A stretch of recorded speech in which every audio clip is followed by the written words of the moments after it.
আসসালামু আলাইকুম। সাতবাগান থেকে আমি সুমন আপনাদের সবাইকে জানাই অসংখ্য ধন্যবাদ। এতদিন আমরা ভিডিও দিছি, আমরা গাছ শেষ, আবার ফুলাইব তারপরে দিন। এই যে দেখেন সবেদা, বুঝছেন? আল্লাহ সুবহানাহু ওয়া তাআলার কি নিয়ামত, মানে প্রত্যেকটা মুখে মুখে আছে। এই যে দেখেন,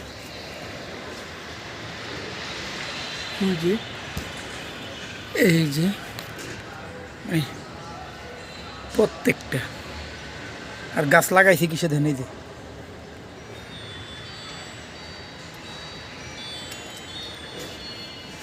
জটিল অবস্থা।